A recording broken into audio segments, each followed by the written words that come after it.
our pets' diets, they have no requirements for carbohydrates for dogs either. Even though they are not obligate carnivores like cats, they do not have a carbohydrate requirement.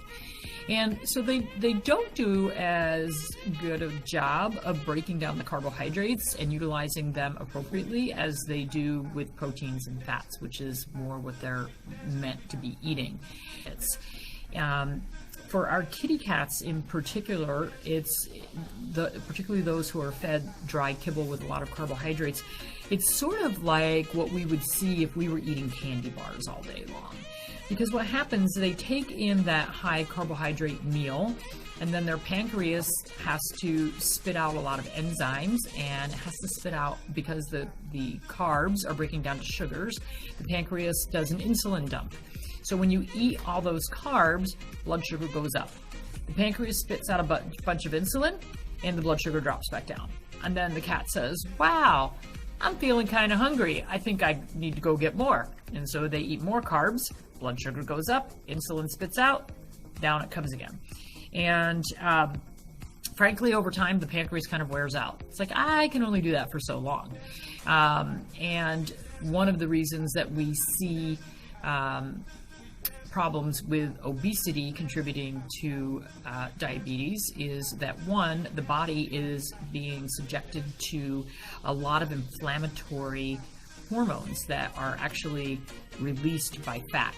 And so in those obese animals, we more commonly see bouts of pancreatitis. I think we just had a discussion about this in one of our holistic vet groups, that simmering chronic pancreatitis is much more common than what we diagnose.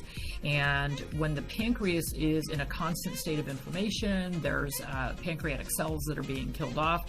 After a while, it's not producing the insulin, or we get insulin resistance from obesity. And we'll discuss that more in our summit next weekend. This needs to understand is that keeping your pet on a species-appropriate diet, which means that they're going to be eating meat and non-starchy vegetables and healthy fats, keeping their weight where it needs to be so that we decrease inflammation in the body, we decrease the work on the pancreas.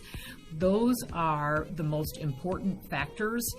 Two things that you can control: not feeding a lot of carbohydrates and keeping the weight at a healthy weight will decrease the chances of your pet developing diabetes many, many, many times over. And frankly, you don't want your pet to develop diabetes, because the oral tablets that we take for type 2 diabetes in people really don't work well in animals.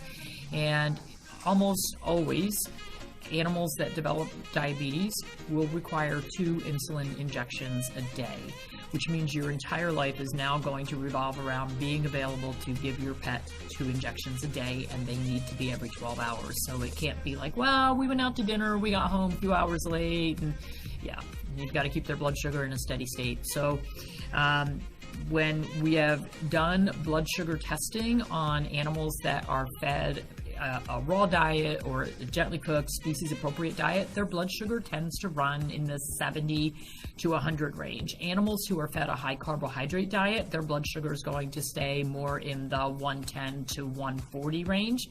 So you can see there's just a huge difference in what the body is being subjected to just based on what is being fed every day. So that's your tip for the week. Keep your pets at an appropriate weight and feed them a species-appropriate diet. It's just one more way to help prevent some of the chronic diseases and chronic inflammation.